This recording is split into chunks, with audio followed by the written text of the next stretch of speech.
Welcome back. I am so excited that you have joined me again in the Aligned Womb, Aligned You podcast. I'm Kate Nagai, and I am your host and womb guide on this journey. I'm here to help you to lean into the language of your menstrual cycle so that you can align yourself and awaken and activate to your womb wisdom to live the most inspired life. I am so excited to jump into this episode and to dive into today's topic. So let's get started. Welcome back, everyone, to the Aligned Womb, Aligned You podcast. I have a special guest on today, and I'm really excited to have her here. This is somebody who I met a few years ago in a group coaching program together, business coaching. And since then, she's been on every one of my programs as a guest speaker. I absolutely love her message and adore her energy. So I can't wait to introduce you to her. We are bringing on Elizabeth Caliva today.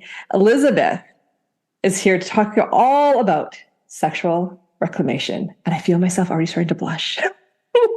So, Elizabeth, this is her bio here. After her marriage failed due to a completely dysfunctional sexual dynamic and experiencing sexual challenges in relationship after relationship with both men and women, Elizabeth finally said, no more. No more to sexual problems in her romantic relationship.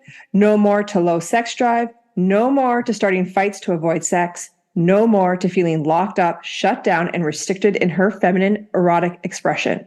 This led Elizabeth to hire a holistic sex coach in 2018, which resulted in profound shifts in her relationship to her sexuality, her body, and pleasure. Continued training with her coach brought her to a deep passion to her own mentoring practice. For over 3 years, Elizabeth has held safe, intimate containers for women desiring to embrace their sexual and sensual selves using a combination of somatic movement, sensual dance, spiritual rituals, emotional release, and nervous system regulation. Women leave her programs with a profound, new, and liberated connection with their deepest essence of sexual and sensual feminine erotic beings. I cannot wait to dive into this, and I'm so excited to see you again. It's been like a year. It has. So good to see you. Oh, and I always love our conversations, and I always love where they go, mainly because it makes me feel a little uncomfortable at times, and that's good because it's pushing my edges. It's pushing my edges. Yeah. And I really think what you put out in the world is so important for women to hear. Mm-hmm.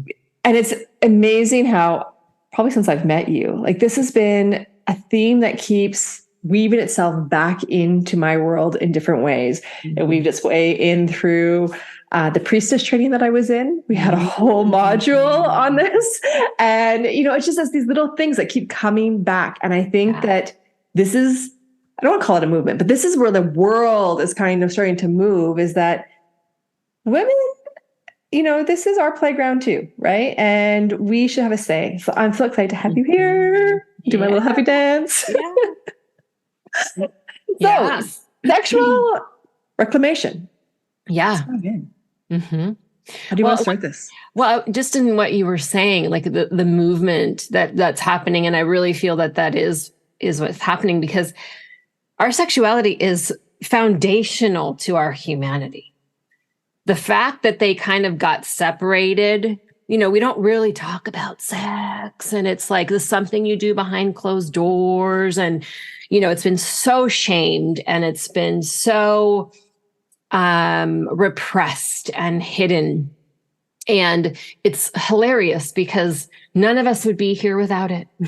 Like it is essential to our humanity. We're born with sex, like, and when we're little, it's not like a sexual energy. I mean, it is sexual energy, but not in the way that we think of it post puberty. But, little kids find the pleasure in their bodies very early in life, very naturally, and we stifle and we shut down children's erotic innocence and their exploration, really, unfortunately. But we're born with that energy. It's there until we die. And the fact that it's been so shut down is, I get it when you're trying to control people. I mean, this is how I see it, that as far as like the control structures and why this has been so repressed, that our sexuality provides us with a direct connection to God. And when you're a religion that's out to control, you want to shut down people's direct connections to God. You need to go through the church to get to God. You need to go through the celibate man. I was raised Catholic, the celibate man to get to God, right? As opposed to everybody knowing they have within their bodies, through pleasure, through orgasm, a direct connection to the divine. And I think that was one of the real reasons why it's been so shut down, repressed, shamed, demonized. It's the work of the devil, right? Yeah. And so I think that there is this reclamation now, or this, a lot of shame is being released. People are really connecting to the power of their sexual energy. They're connecting to the power of pleasure, and it's really been beautiful to see how much we can have this conversation out in the open now. Mm-hmm. And it's a testament to the work that collectively is happening of our own reclamation of the totality of who we are as human beings. Mm-hmm. Well, okay, I'm going to share something here. I hope it's okay to share. But so, for anyone who's listening, Elizabeth, what was your went to university, studied, became job originally? I still am a civil engineer. So a civil engineer, like when you think, that blew my mind when you told me that the first time, because you don't think of that. Like, I think sometimes when people think of you talking about sensual and sexuality, they're like, oh, this person must be like a sex addict, or like, what kind of day job does he have? But you're like an engineer. And like, this is what, like, kind of going back to what you're talking about, is like, this is everybody, right? Like, this isn't just for one group of people to explore or to discuss. Like, this is everybody, even engineers. Yes, it's so true. It's so true. You kind of like pigeonhole people that, oh, they must be, like you said, and I look at my mentor who, she kind of fits that role of who you would imagine as a sex coach. And I definitely don't, right?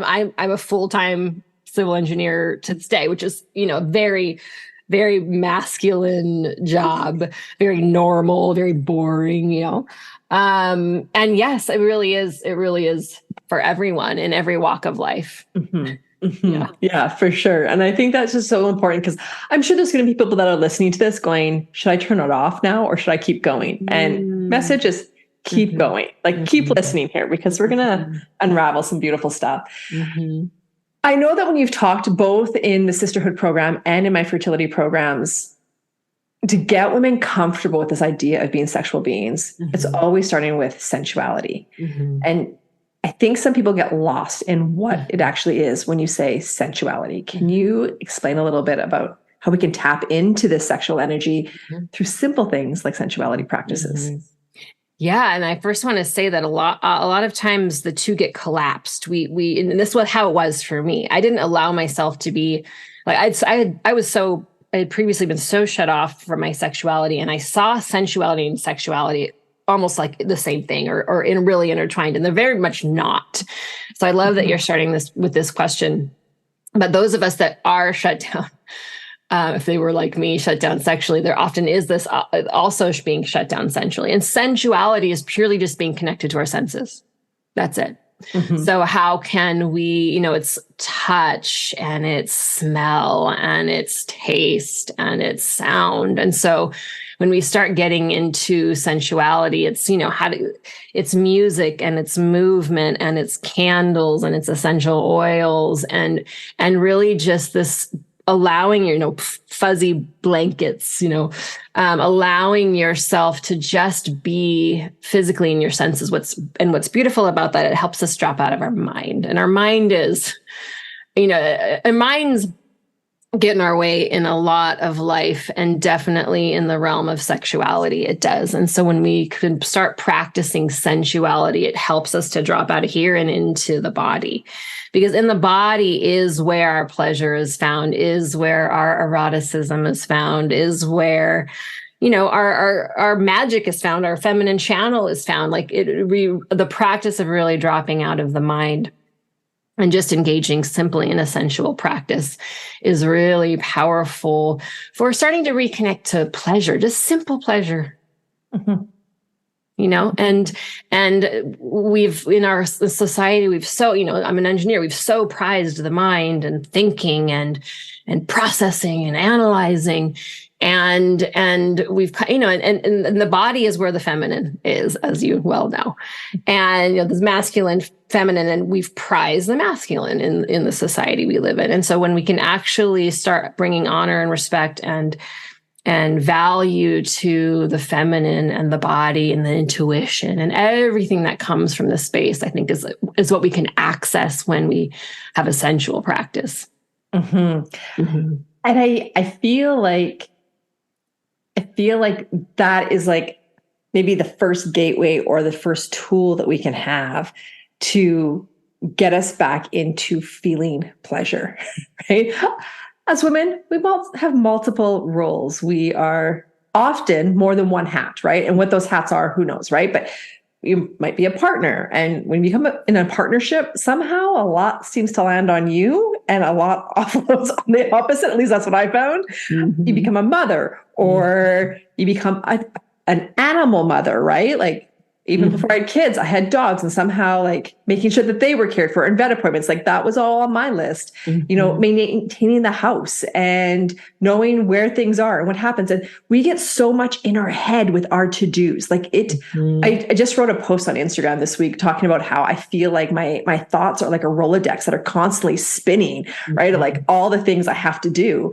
And so we forget what pleasure is. And even when someone says the word pleasure, we automatically think sexual, and then we disassociate, where pleasure is just like, can you feel the air? Yeah. Can you smell the trees? Exactly. Like, can you just pause and taste something? Mm-hmm. And I think like for the busy woman's mind, for us to get back into our body and back into the roots and just feel like we're balanced, it's calling upon the senses, if I could talk, senses. Mm-hmm. Yeah, exactly. And you had said something, this is what it was. So going back to just our role as women, and all the hats that we wear and all of the things we take care of, kids, partner, home, animals, grocery shopping, like everything we manage. And, it is in our nature to do that. And we're often conditioned, I think it's part nature and part conditioning, where we take care of everyone else. We often put other people first. And, when you're a mother, that's part of the deal often. But there's this way as women, I feel like we think we have to get everything done.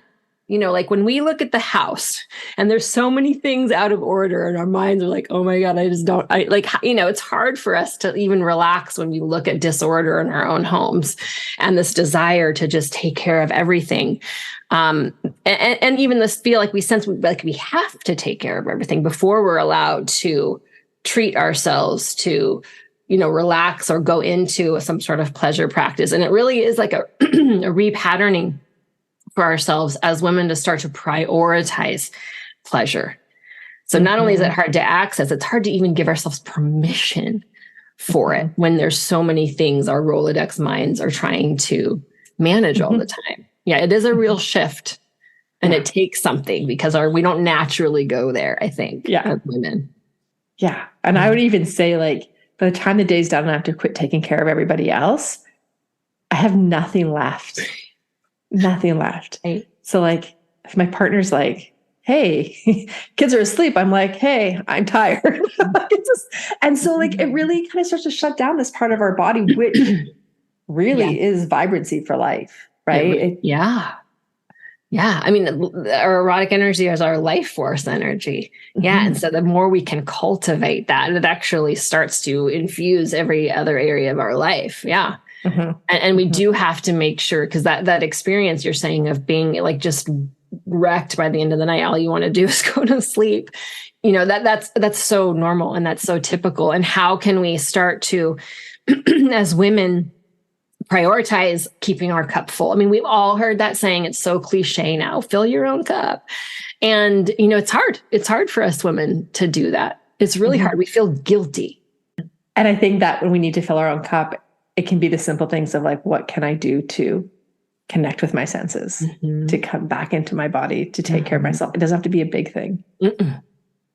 Which it totally makes me, something you were just talking about made me think of this, and it's probably a little off right now, but like all those Instagram posts where it's like, you want to turn your wife on, and it's like the guy doing the dishes, right? Or taking out the garbage. Like that, that's how we tap into this, right? So I'm just offloading. So just a little side thought in my head. So true. So reclaiming our sexuality and our sensuality. What would be like the first step, or what would be something that you would suggest to women to begin to come back home into their pleasure state? It's so like, it so starts within. I feel that one of the foundational aspects of reclaiming our sensual, erotic, sexual nature is in like reclaiming our own bodies. So many of us are disconnected, disassociated from our pussies. Even that word is hard for us to use. That even reclaiming that word was a process for me and for so many women. The word has been demonized, right? Or it's used incorrectly. We call it vagina when we're really talking about vulva. I mean, this just like, there's just so many different ways we dissociate from our own bodies. And so for me, a lot of times the journey begins there. Like, how can I just reconnect with my own body? I see our pussies as women as the most sacred part of our feminine anatomy. Like, it is the portal for new souls coming into this planet. Does it get more sacred than that? It doesn't. Like, there's nothing more miraculous. We're like playing God over here with our bodies, like, can we bring that reverence back to what's possible in the female body and really start to adjust, start to shift these own belief systems and the conditioning we've heard about our own physical bodies. Like, that's to me so foundational. And it's a process.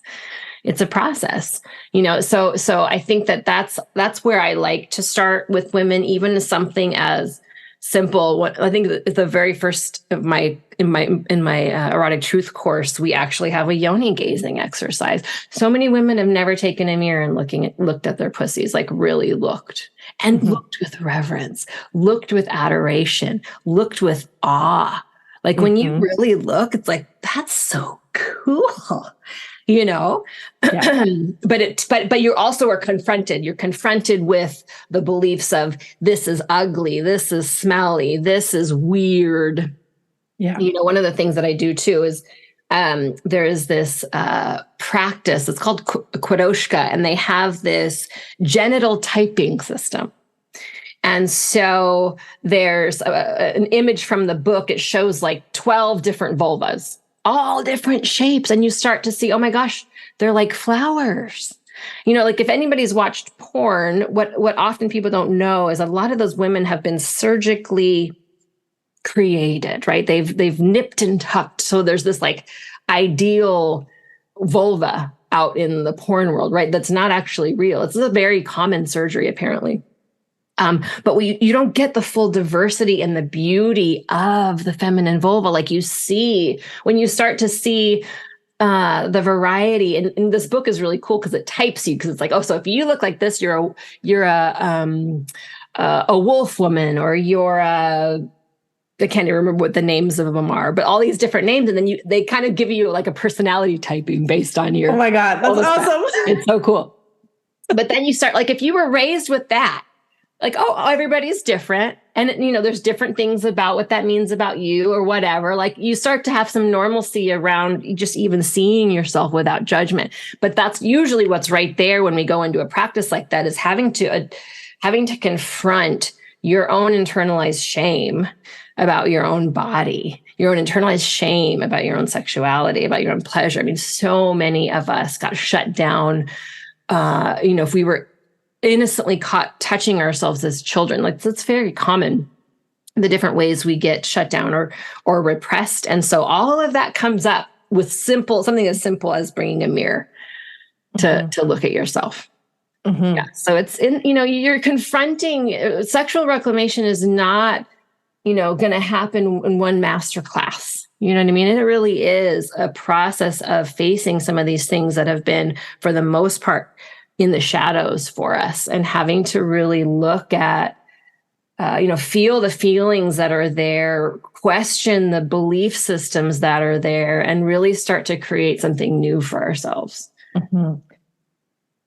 It's interesting because since I've gotten to know you, since we've first met, I think one thing that I carry with still, and just like our meetings that we had together, was questioning why I feel or why I'm reacting or why, like, we all, I shouldn't say we all, when we get into this embodied state of knowing our body, and not in a physical or not in a sexual way, sorry, but just like I can feel my feet on the floor. I can feel when I am stressed out. I can feel when I'm having a trauma response, right? When I'm being triggered and I don't know why I'm being triggered. Mm-hmm. But it's really interesting that for myself at least, there was a lot of sexual triggers of just like thinking or vocalizing and just to myself, like no one else in the room, but all of a sudden me feeling that, like that, I don't know how that collapse inside like that. I've got to put a boundary up. I got to protect myself. Mm-hmm. And then me going, whoa, where's that coming from? Mm-hmm. What's that really about? Mm-hmm. And why don't you feel safe with yourself right now or by yourself? And then starting to like bring in some tools to calm the nervous system and to bring it back into a state of balance. And like, these are things that just happen with just me. And then there's another layer that happens with my partner. And, bless men's hearts, because, they can go into the experience and they know it's safe. They know it's okay. They've always been rewarded for it. Mm-hmm. And so then it's like, well, why aren't you orgasming? Or did you enjoy that? Or like, they don't understand the world we live in. And a lot of what we go through is stuff that we're familiar with and not familiar with. Some of it's ancestral. Some of it is messaging from wherever that came from. Mm-hmm. Yeah. Past life trauma. Yeah. Yeah. Yeah. Yeah. Tons of it. Yeah. I mean, and our nervous systems are brilliant. And so in this, as we're going through this journey and your nervous system is activating, just like you're saying, that's a healthy response to something.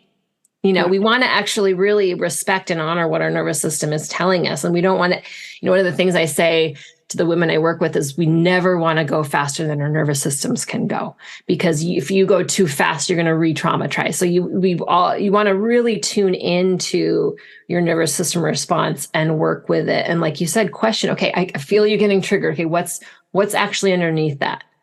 What is going on? And a lot of times, we just go in, I'll take women in just into like a meditation and it could just be, you might not exactly know, and a specific memory might not come up or a specific story might not come up, but you can feel, something inside of your body. And as you go into it, lump in my stomach that just feels like a wet rag. And okay, so let's go into that feeling and just really allow yourself to be with it. Like give the feeling permission. Sometimes when we just give our bodies the permission to actually go all the way into a feeling, because we're normally resisting so much, we go all the way into the feeling, it can relax a little bit. And, sometimes an insight will come up. A lot of times emotion will come up and we'll just cry, and we might not even know why we're crying. But that's part of this like emotional regulation, is like honoring that what's coming up is coming up for a reason. Go all the way in, feel it, and see what might be underneath it. And often there's emotion there. And so when we could just let's just feel and be with the emotion, allow the emotion to come up and just cry. You might have an insight of what that is about, and you might not. Yeah. But that slow process of working with our nervous system as things come up is super important in sexual reclamation work. Yeah. And I would think too, it's not just like I get this feeling, so I back away. It's like, even if you don't want to engage in whatever it is whatever you're thinking about experiencing, and it's created that response, it's the pausing in that response and asking yourself, why? And what can I do to feel safe now? And I have the power to say no, right? And so that's really powerful. Mm-hmm. Growing pains, mood swings, and period drama. Yep, your little girl isn't so little anymore. Puberty has arrived. As a parent, it can feel like you're walking on a tightrope. You want to hold her hand, answer her million questions, and create a safe cocoon where her self-esteem blossoms. But how do you do that without making it a big deal? By coming to join us in the Raising Empowered Girls course. This is a 4-week course to help you get all the resources and the tools so that you can feel confident in really holding space and supporting your daughter through this really important transition in her life. So come join us. We get started on October 15th. The link to register is in the show notes below. When I was thinking about sexual reclamation and this talk, and it keeps coming up, so I'm going to go there now, is I have 2 daughters. They are still pre-puberty, right? They're not there yet, but I'm thinking about the conversations I want to have with them. Yeah. I don't want to let sex talk be a talk for the school. Right. I want, because it's, for me, sexual reclamation is not sex. Mm-hmm. Sexual reclamation is how can I feel empowered in my body to make the choices that feel right for me? Yes. That I am safe, yes. right? Yes.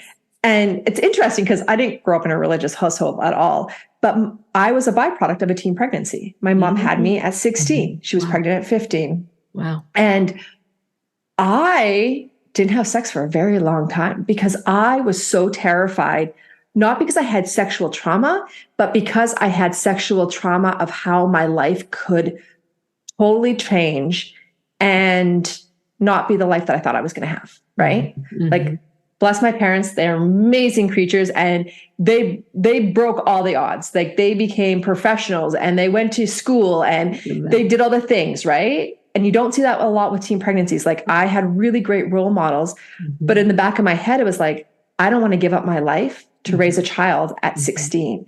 So there was a fear of sex for me all the time, right? Because, and it was interesting because then I had fertility problems, right? Interesting. I had fertility problems, ectopic pregnancies, because everything was so tight. My fallopian tubes would not let the egg come through. And it wasn't until I worked with a womb worker that she was like, you've got some control issues here. Like, we got to work through this of what is your issue around it. And so, and now when I reflect on my daughters, I don't want them to be restricted, but I also don't want them to be throwing all caution to the wind. And so it's like, I have to do this work myself. I have to reclaim my sexuality myself and find out why I'm so scared to have certain conversations or do certain things and come into like this place of homeostasis where I feel safe.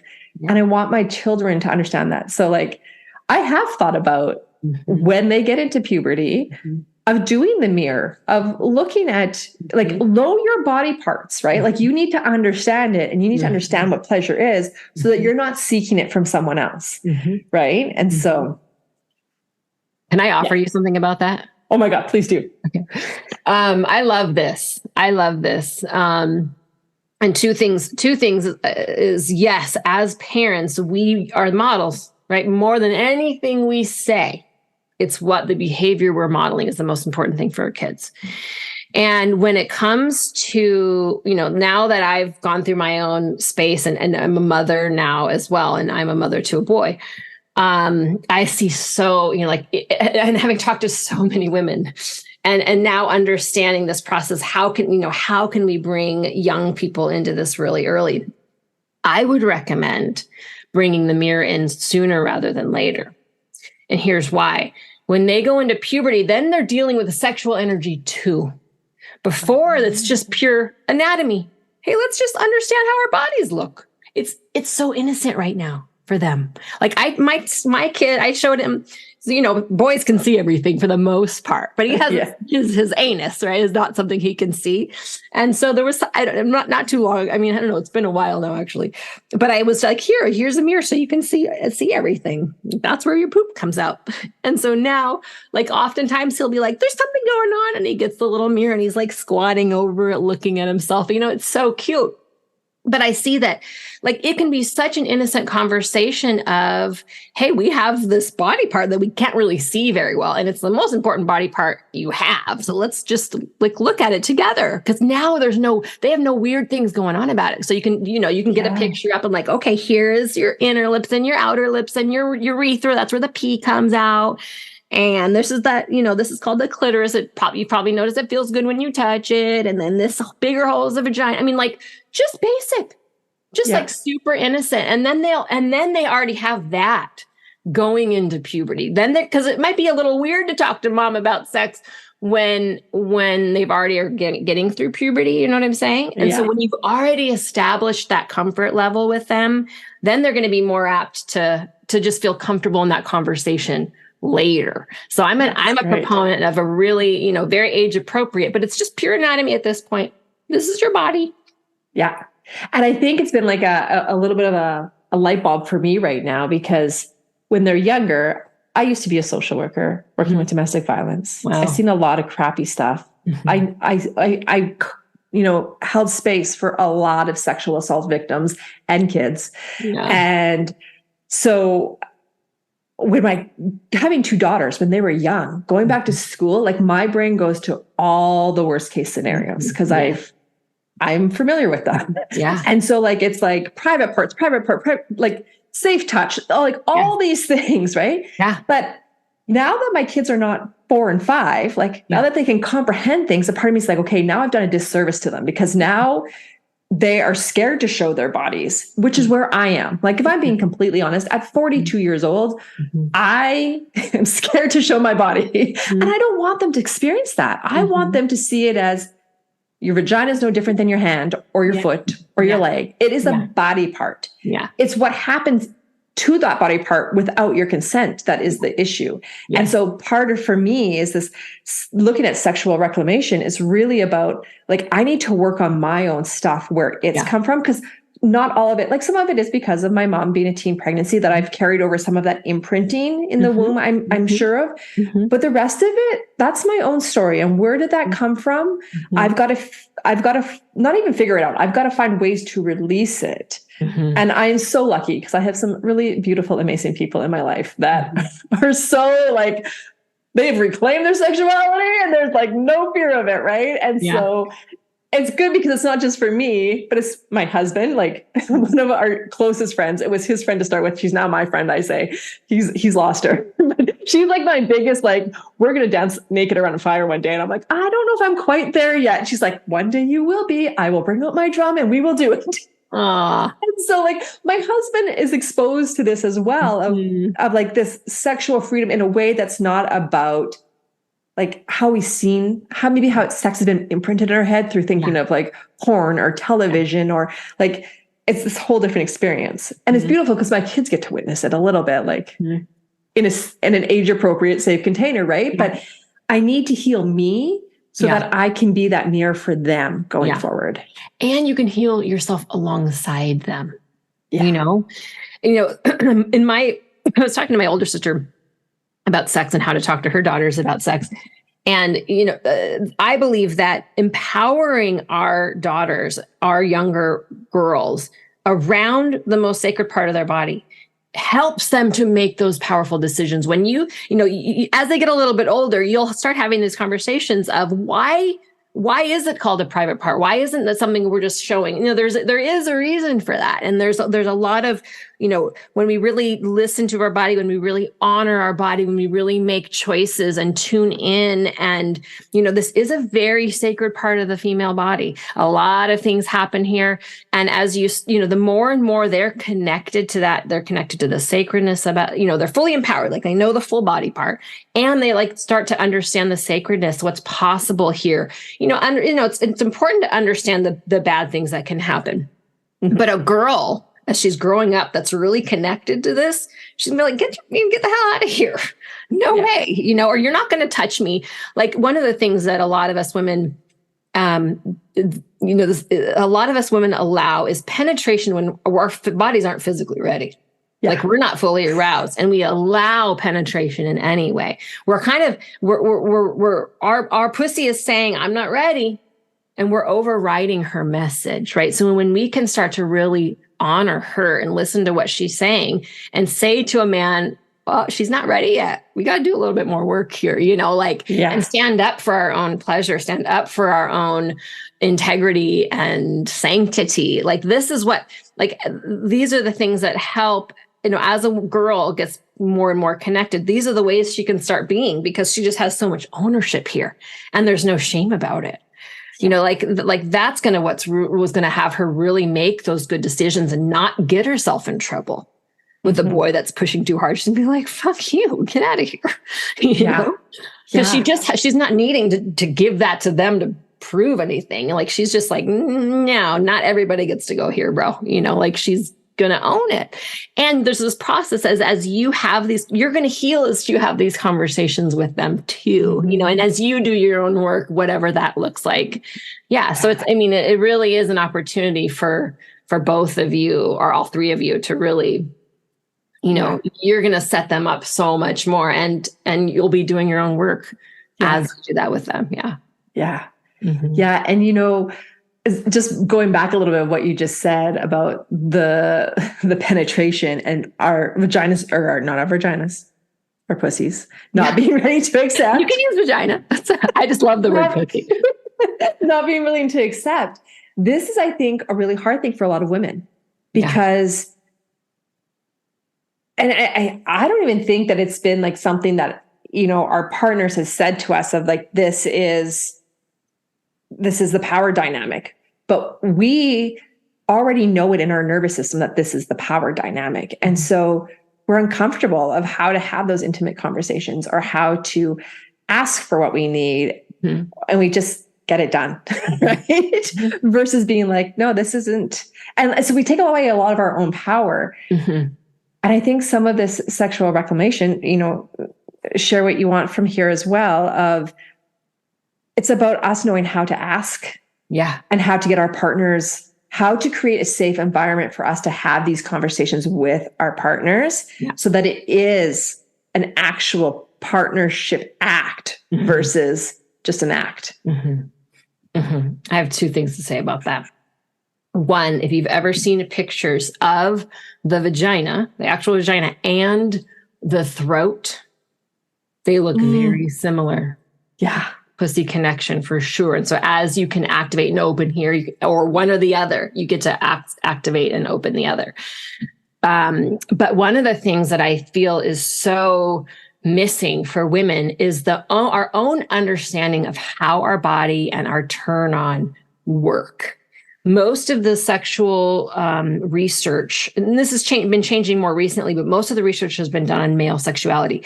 Male sexuality is completely different, right? Men and women are completely different. So there's a book called A Woman's Anatomy of Arousal by Sherry Winston. I recommend every woman buy and read this book. It changed my life because it completely explains how female arousal works. So I'm just going to highlight the key points here because I think it's so important for women to understand.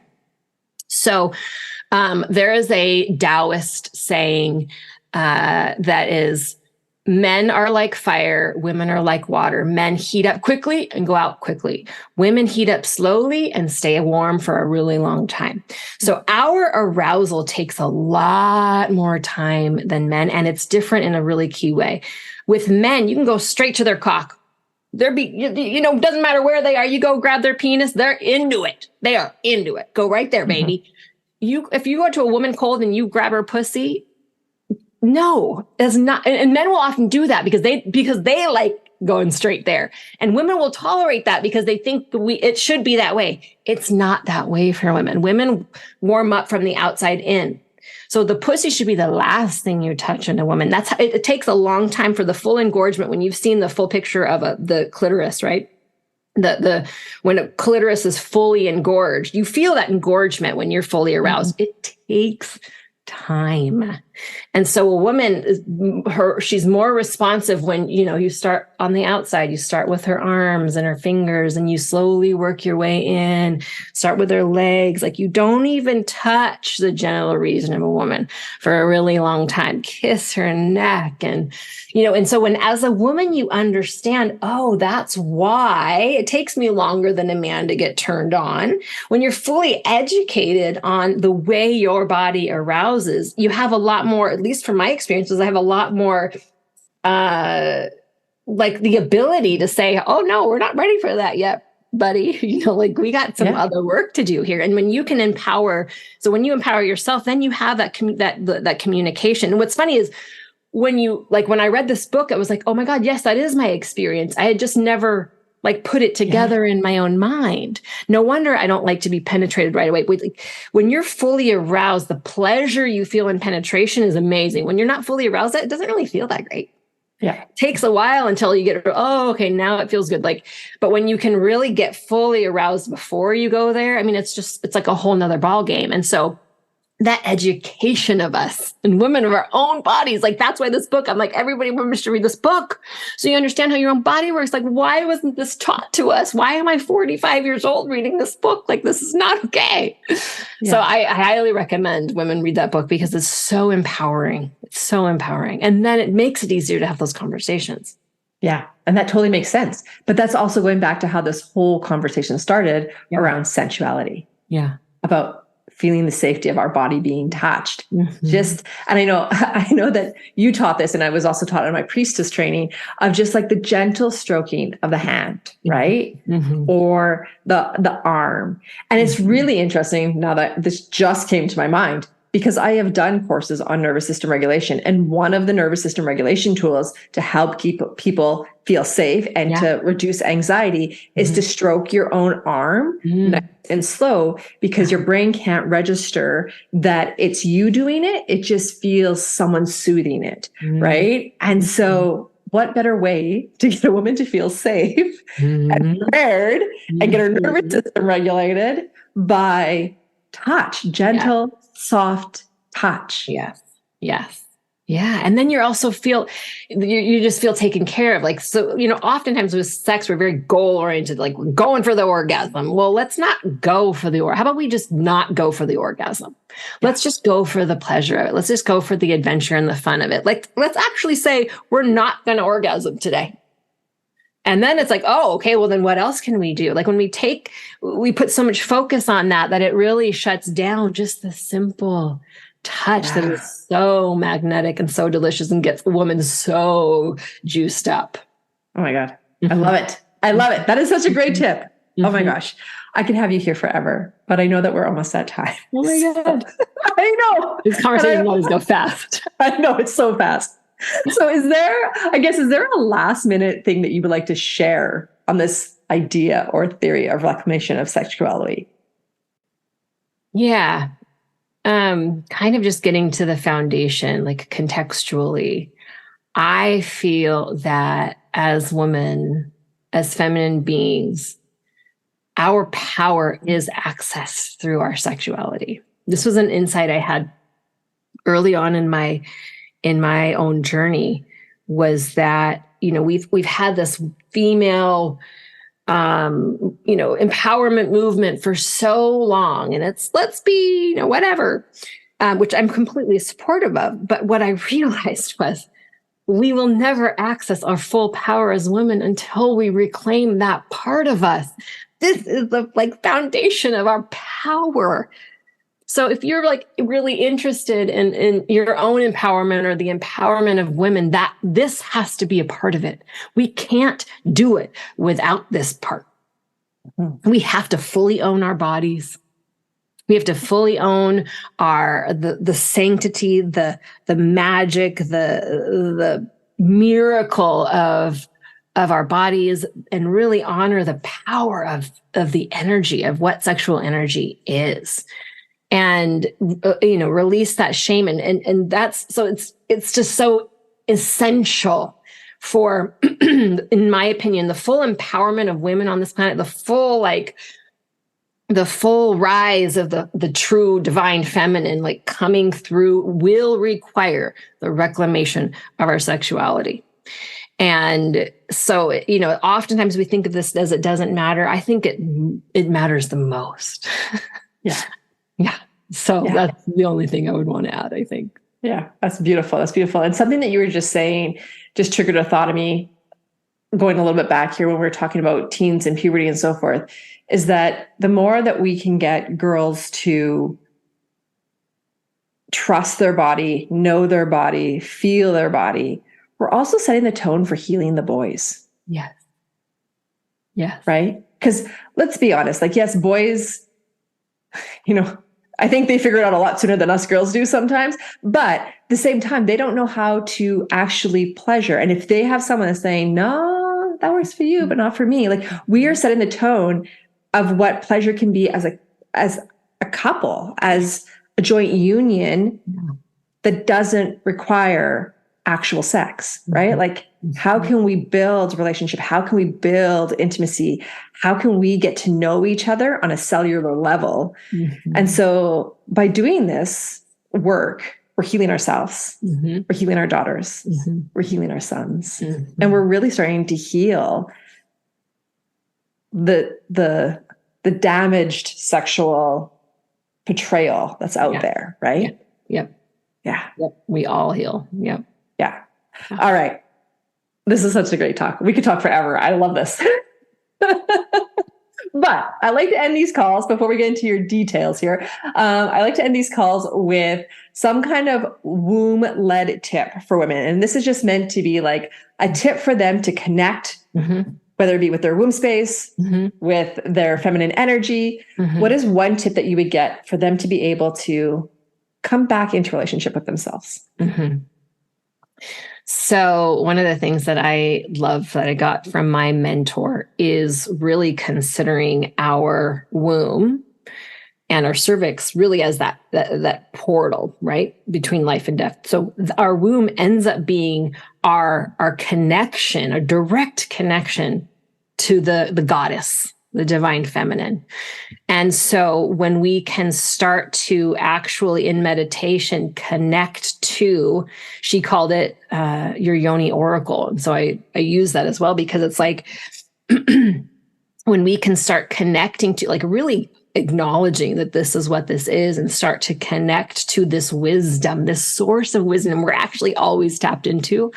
So through meditation, you can just start to connect. I mean, and you can do it just very simply of, just tuning in energetically to your womb and acknowledging this as a source of, you're connecting to your higher self, the goddess, however you want to think of it, your yoni oracle. And you can use this as a source of guidance for you. Actually, I have my opt-in for my email list is a guided meditation. Perfect. That you can use to connect. And I think that whether you use a guided meditation or you just go in and actually start to connect to that portal between life and death that exists in your body, you can start to, my experience has been to feel the connection to that deeper wisdom that we have as women, that access to that deeper wisdom that's there. That's beautiful. I love it. And it's interesting because I often do that heart womb meditation connection, and to think of it in the context of healing sensuality and sexuality, that's a whole nother layer. So that's beautiful. So if anybody wants to get a hold of Elizabeth, all her details are down here in the show notes below. You can contact her. She has some amazing programs that differ in like length and content purposes. Like, you have a nice variety. You can reach out to her about private coaching if you want, but all of her contact information is in the details below, and go follow her. Are you excited about aligning to your cycle? If so, make sure that you subscribe to this podcast and like the episode if it really resonated with you. Until next time, remember, womb wisdom equals connection to self, which ultimately equals inspired living.